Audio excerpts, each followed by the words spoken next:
High Commander Vextrian stood at the observation deck of the Galactic Concordats' most prestigious military facility, his crystalline form refracting the light of 3 setting suns. Below him stretched the infamous training world Delta 9, a planet specifically engineered to be the ultimate proving ground for the galaxy's elite warriors. Not that any had truly proven themselves here. The world had a 99.8% failure rate. "You can't be serious about accepting their application," Central Administrator Calix chittered, her arachnid form twitching with anxiety. "They're from a Class 12 death world. Their very presence could destabilize centuries of carefully maintained military hierarchy." Vextrian's crystalline structure pulsed with amusement. "That's precisely why we must accept them. The humans have become problematic. Their rapid expansion and technological advancement has made many in the Concordat nervous. This provides us with an elegant solution." "I don't follow," Calix admitted, manipulating a holographic display showing Earth's military credentials. "Simple, my dear administrator. We accept their elite team into our most challenging program, one that no species has ever completed. When they fail, as they inevitably must, we'll have legitimate grounds to restrict their military development. After all, if they can't handle our training, they certainly can't be trusted with advanced weapon systems." The display shifted to show the 4-person human team that had been selected. Captain Sarah Chen, tactical specialist; Lieutenant Marcus Rodriguez, survival expert; Dr. Emily O'Neill, xenobiologist; and Technical Sergeant James Tank Thompson, combat engineer. "They're sending only 4. Calix's mandibles clicked in surprise. "The minimum requirement is 12. They insisted it was all they needed." Vextrian's crystalline surface rippled with what passed for laughter among his kind. "Their arrogance will make their failure all the sweeter." The chamber's doors hissed open, admitting Admiral Zixtal of the Pyrian Empire, his plasma-based form contained within an environmental suit. "The humans have arrived," he announced, his voice crackling with barely contained energy. "And they've already managed to cause a diplomatic incident." "What have they done?" Calix demanded. "They're insisting on inspecting Delta 9's environmental systems before beginning the trial. Their engineer, Thompson, I believe, claims our atmospheric processors are running inefficiently and has offered to tune them up for us." Vextrian's crystalline form darkened slightly. "Absolutely not. The environmental systems are calibrated precisely to maintain the training zone's lethality. Tell them to either begin the trial as is or withdraw their application." "I tried."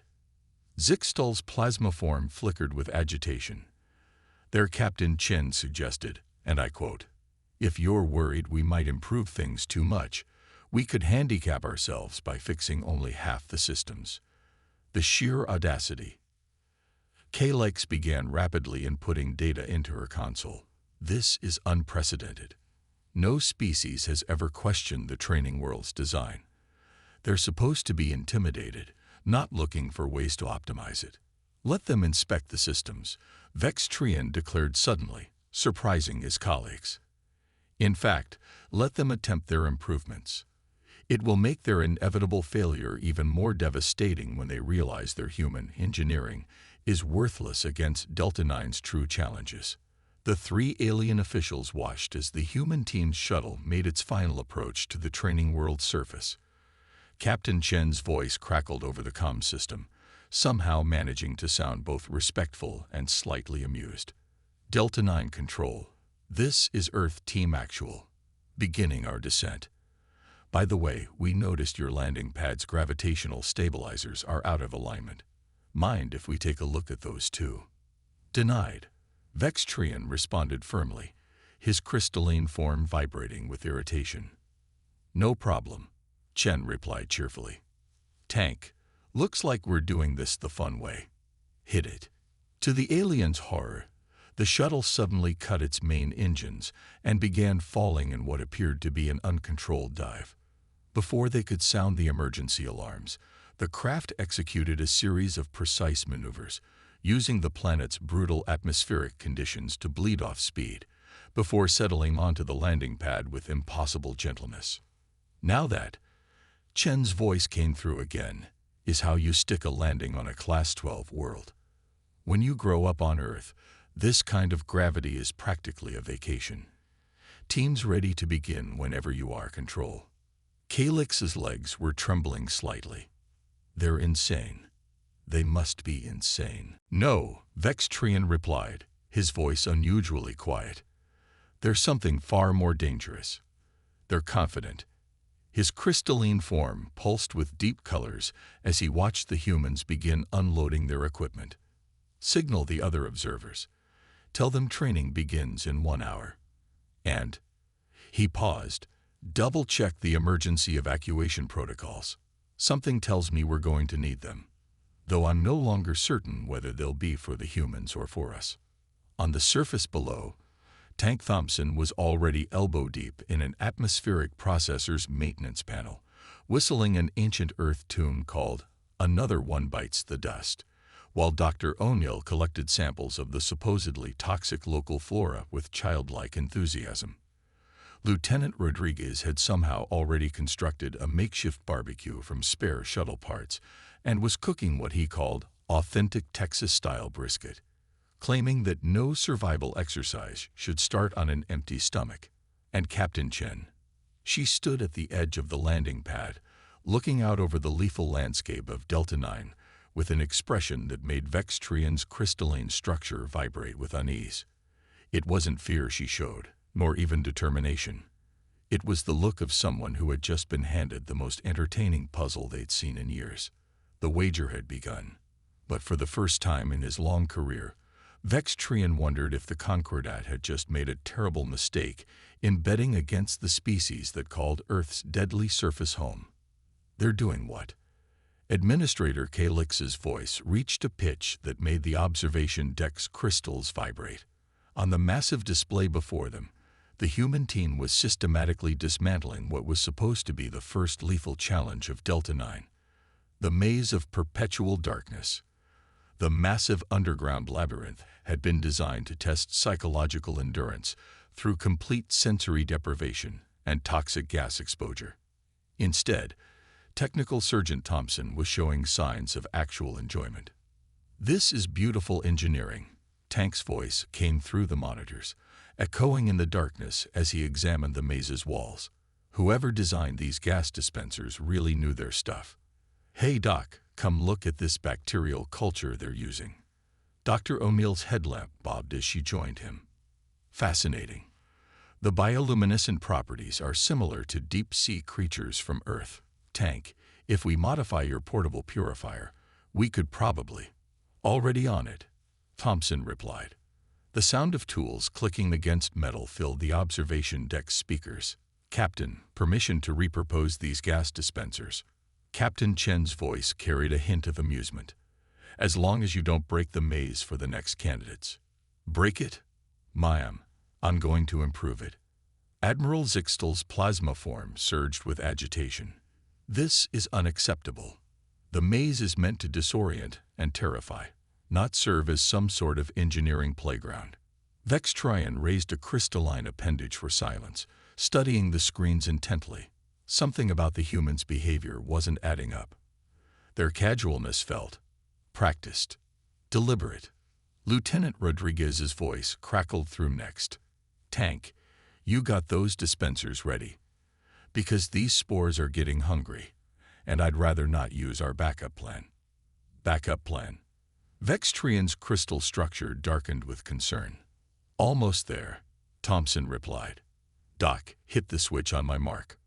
What happened next made Calix fall backward onto her support legs in shock. The maze's toxic gas dispensers, redesigned by Thompson in less than 20 minutes, now sprayed a fine mist that reacted with O'Neill's collected bacterial samples. The entire labyrinth lit up with a soft blue bioluminescence, revealing every twist, turn, and trap. Ladies and gentlemen, Rodriguez announced with theatrical flair, I give you the world's first underground rave maze. Now, who's ready for some music? Absolutely not. Chen's voice carried authority, despite her clear amusement. We're on a timeline, remember. You're no fun, Captain. I'm plenty fun. I'm also aware that our observers are probably having collective aneurysms right now. Vextrian's crystalline form vibrated with barely contained frustration. They're not taking this seriously. This is the most rigorous military training program in the galaxy, not some human entertainment facility. Sir, one of the junior observers interrupted, their gelatinous form quivering. You need to see this data. The humans, they're not just navigating the maze. They're mapping it. Completely. Including systems and structures we didn't include in their briefing materials. The room fell silent. Impossible, Calyx whispered. The maze's true layout is classified at the highest levels. Even I don't have full access. On the screens, the human team moved with practiced efficiency, Thompson and O'Neill documenting everything while Rodriguez and Chen cleared the path ahead. Their casual banter continued, but Vextrian now recognized it for what it was, a cover for their real mission. They knew, he said slowly, his crystalline form darkening to deep indigo. Somehow, they knew exactly what they would find here. This isn't just a training exercise for them. But how? Zixtal demanded. The maze's designs are protected by the highest security protocols in the Concordat. Are they, though? Chen's voice suddenly cut through their private channel, causing every alien in the observation deck to freeze. Because I've got to tell you, your encryption could use some work, almost as much as your atmospheric processors. For several seconds, nobody moved. Nobody spoke. The implications were staggering. Captain Chen, Vextrian finally managed, his voice rigidly controlled. Are you admitting to espionage against the Galactic Concordat? Espionage is such an ugly word, Chen replied cheerfully. We prefer comprehensive security audit. By the way, you might want to check on Training Zone C tanks modifications to the atmospheric processors should be kicking in right about now. Warning lights suddenly flashed across every console.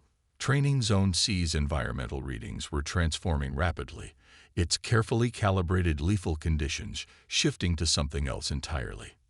What have you done? Calyx demanded.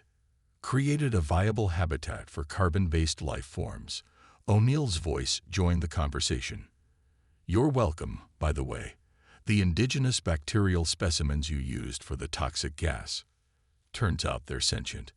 We've just given them a chance to thrive without being weaponized. I expect they'll be filing for species rights within a year. Vextrian's crystalline form pulsed with a mixture of rage and dawning respect. This was never about proving yourselves in our training program, was it? Oh, we'll complete your course, Chen assured him. With style, I might add. But humanity has learned the hard way not to take things at face value. When you invited us to participate, we did our homework. Thoroughly. Tank. Rodriguez's voice cut in. Tell me you got what we needed from the maze's mainframe. Downloaded and decoded. Thompson confirmed. Including the classified files about the Concordat's plans for containing Earth's expansion. Fascinating reading material. The observation deck erupted into chaos as the implications hit home. The humans hadn't just broken protocol. They'd shattered the entire paradigm of galactic politics in less than an hour. And they were only getting started. Well, Chen's voice carried a smile they could all hear. Shall we move on to the next challenge? I believe you have something called the Pit of Eternal Screams coming up. Sounds fun.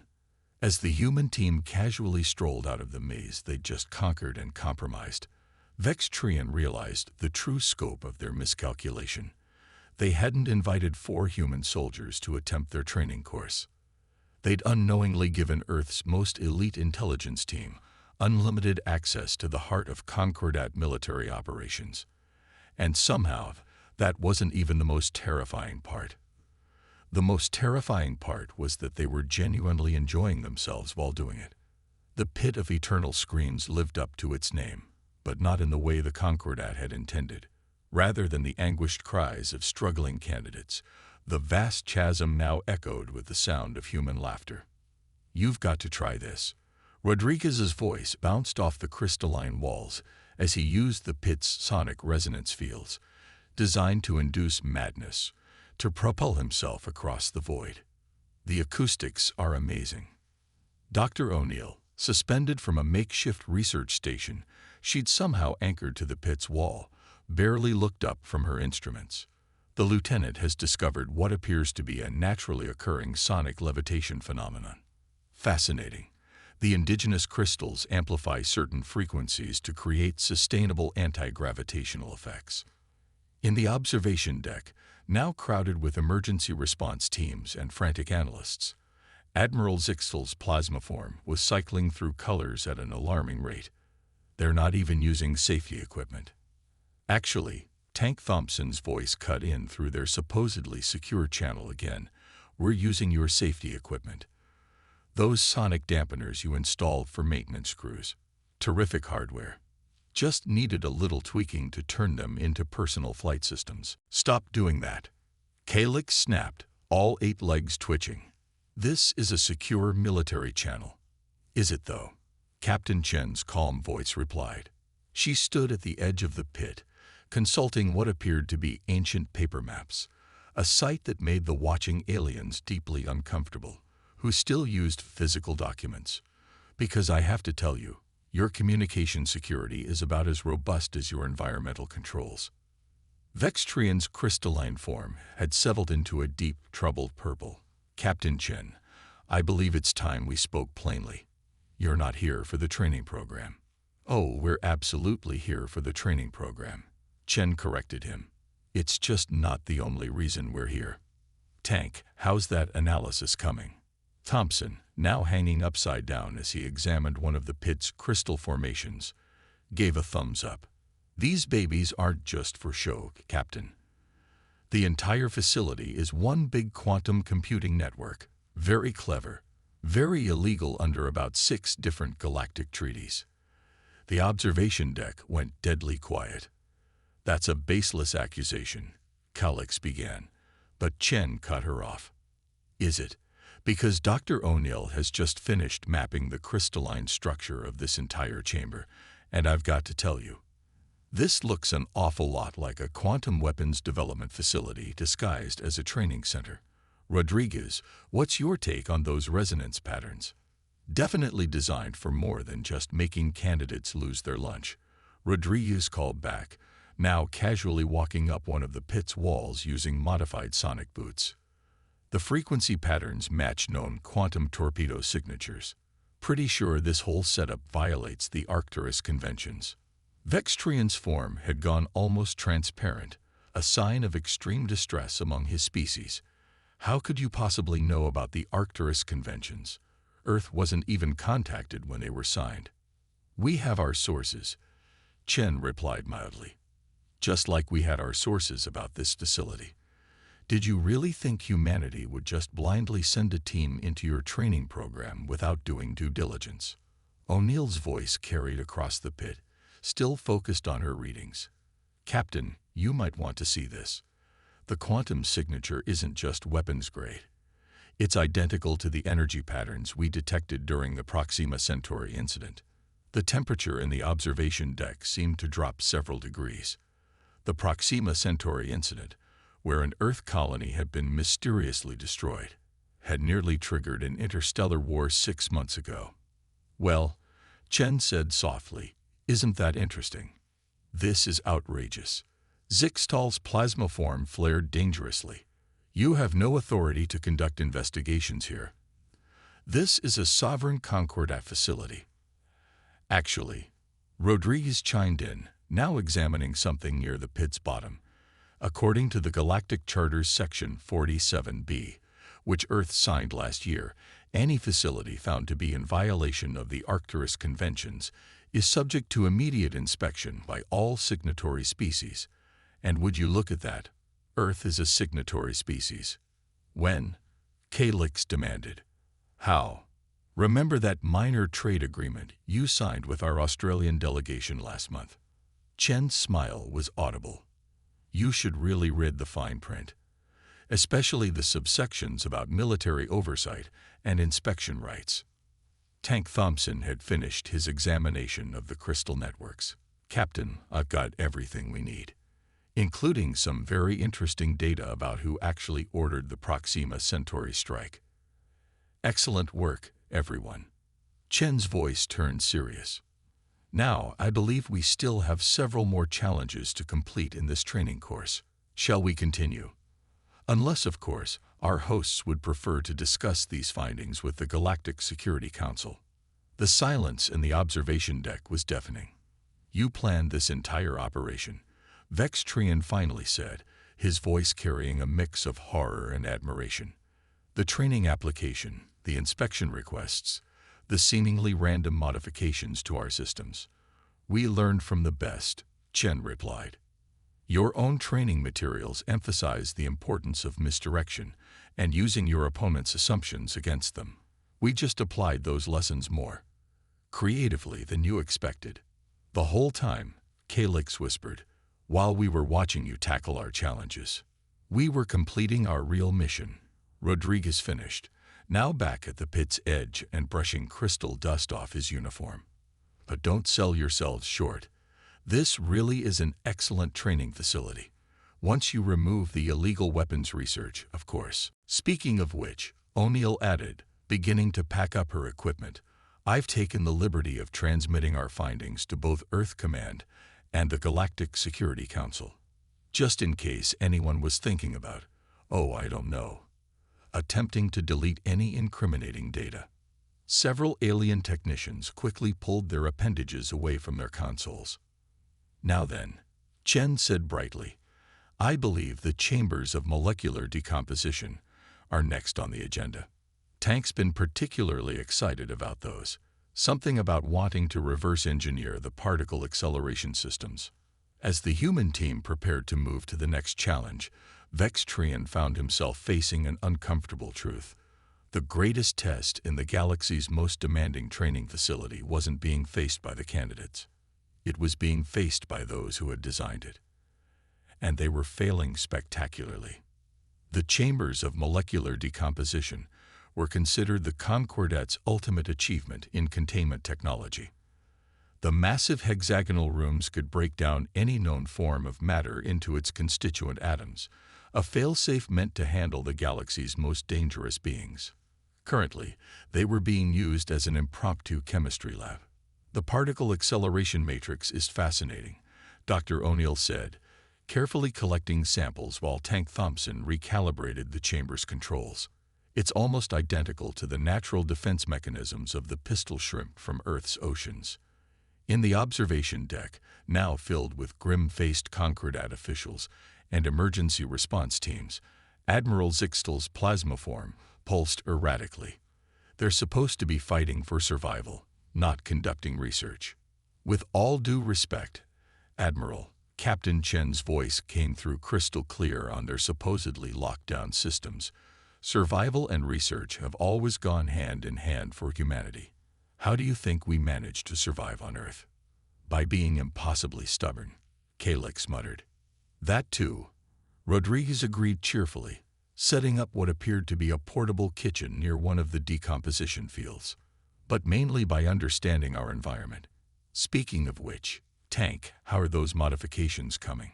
Thompson's voice carried the satisfaction of a master craftsman. Almost done. Captain, you're not going to believe what they were really using these chambers for. Vextrian's crystalline form darkened ominously. That information is classified at the highest levels off. Species imprisonment. Chen cut him off, her voice suddenly hard. These aren't training chambers at all, are they? They're holding cells designed to contain and study representatives of species the Concordat considers threatening. The observation deck went silent. That's why the molecular patterns seemed familiar, O'Neill added, her usual enthusiasm replaced by cold precision. They're calibrated to safely contain and analyze Deathworld species. Like us. Calyx's legs pulled in close to her body. A defensive posture. How could you possibly know? Because, Rodriguez interrupted, his casual demeanor dropping for the first time. These are the exact same containment systems that were used on the human survivors of Proxima Centauri, the ones who mysteriously disappeared from their hospital beds. The implications hung in the air like a physical weight. Did you really think we wouldn't recognize the technology? Chen asked quietly. Did you really think we wouldn't investigate when our people vanish? Earth has been watching, learning, and planning ever since first contact. Every trade agreement, every cultural exchange, every diplomatic mission, all of it leading to this moment. Tank straightened up from his work at the control panel. Captain, you're going to want to see this. I've accessed their secure archives. They weren't just studying Deathworld species, they were trying to weaponize them, turn them into living weapons. Like they tried to do with the survivors, O'Neill concluded grimly. The Proxima Centauri attack wasn't just about testing weapons. It was about creating conditions that would produce subjects for their experiments. Vextrian's form had gone almost completely transparent. You have no proof. Actually, Rodriguez called out, holding up what looked like a simple cooking pot. We have all the proof we need. You see, while everyone was watching Tank work his magic on your systems, I've been cooking up something special. Or rather, breaking something down. He turned the pot over. Instead of food, it contained a fine crystalline powder. The molecular residue from your decomposition fields contains trace elements of human DNA. DNA that matches our missing people. Chen's voice was deadly calm. Dr. O'Neill, please transmit your findings to Earth Command and the Galactic Security Council. Lieutenant Rodriguez, secure those samples. Tank, show them what happens when you try to imprison a Deathworld species. Thompson's fingers flew across the control panel. Suddenly, every screen in the observation deck lit up with warning signals. The containment fields weren't just being shut down, they were being reversed. Fascinating thing about Deathworld evolution. O'Neill lectured as the chambers began to pulse with energy. It teaches you not just how to survive hostile environments, but how to turn them to your advantage. Something your scientists learned the hard way when they tried to experiment on our people. The chamber's energy fields expanded, connecting with the facility's crystal matrix that Tank had modified earlier. The quantum computing network that had been disguised as architectural features began to light up, chamber by chamber. What are you doing? Calyx demanded, her voice shaking. Giving you a practical demonstration of human adaptation, Chen replied. Tank, if you would. Thompson pressed a final sequence of commands. The entire facility shuddered as the containment technology, designed to imprison Deathworld species, was transformed into something else entirely. Congratulations, Chen announced to the stunned observers. You are now standing in the galaxy's most sophisticated prison for war criminals, specifically those who violate sentient rights and conduct illegal weapons research. The containment fields have been reprogrammed to respond to specific genetic markers, namely those belonging to everyone involved in the Proxima Centauri attack and subsequent experiments. Vextrian watched in horror as several high-ranking officials in the observation deck suddenly found themselves unable to move, trapped in invisible fields of force. Of course, Chen continued, this is just a demonstration. The real system has already been implemented in every major Concordat facility across the galaxy. Amazing what you can do with a quantum computing network and a few atmospheric adjustments, isn't it? The human team gathered their equipment, preparing to move on to the next challenge, as if they hadn't just turned the galaxy's most secure facility into a trap for its own creators. By the way, Rodriguez added, finally breaking out into a genuine smile, that bit about cooking earlier wasn't entirely a ruse. Anyone want to try some authentic Earth chili? I made it extra spicy. Figured our friends here might want to experience a little taste of a Deathworld.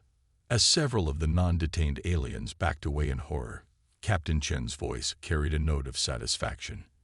Now then, shall we continue with the training course? I believe we still have several challenges to complete before we can officially graduate. The remaining free officials could only watch as the human team moved on, leaving behind a facility fundamentally transformed and a power structure irrevocably shaken. Evolution, it seemed, had produced something far more dangerous than mere survival instincts in Earth's children. It had produced innovation, adaptation, and most terrifyingly of all, justice. The final challenge of Delta-9 was meant to be impossible. Known as the reality fracture chamber, it used advanced quantum technology to create overlapping pockets of contradictory physics, areas where gravity reversed, time dilated, and the fundamental laws of the universe seemed to break down. No species had ever survived more than 10 minutes inside. The human team had been in there for 3 hours, and they were having a picnic. "The quantum fluctuations make the coffee taste interesting," Rodriguez commented, pouring from a thermos he'd somehow modified to work in multiple gravitational fields. "Kind of like that time we had espresso in the Mariana Trench." "Focus, please," Captain Chen called from where she was floating upside down relative to him, consulting her paper maps. "Tank, status report." Thompson was elbow-deep in what appeared to be the fabric of reality itself, his tools interfacing with the quantum field generators. "Almost done, Captain. These reality warpers are basically just scaled-up versions of the containment technology we saw earlier. Child's play once you understand the principles." In the observation deck, now under the control of Galactic Security Council peacekeepers, Vextrian watched with a mixture of resignation and awe. His crystalline form had settled into a deep blue of acceptance. "You knew," he said quietly to Chen through the comm system. "You knew everything from the beginning. The weapons research, the illegal experiments, the quantum technology development. All of it." "Not everything," Chen replied, her voice professional but not unkind. "We suspected. Earth's intelligence services have been gathering pieces of the puzzle since first contact. But we needed proof. And more importantly, we needed access." "The training application," Calyx whispered, her 8 legs bound by security restraints. "It was the perfect cover.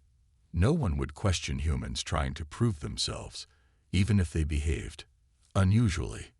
Humans," O'Neill added from where she was collecting quantum field readings, "have a long history of using our reputation for unpredictability to our advantage. You expected us to be chaos incarnate, so we gave you exactly what you expected, just not in the way you anticipated." Rodriguez grinned as he packed up the picnic supplies. "The best part, everything we did was completely legal under both Concordat and galactic law. You invited us in, gave us access to your facilities, and even documented everything we did as part of the training program." "Tank," Chen called out, "show them what we've really been doing these past few hours." Thompson activated a holographic display that filled the reality fracture chamber. It showed a vast network of quantum connections spanning the galaxy, each node representing a Concordat facility. As they watched, the network began to pulse with new energy.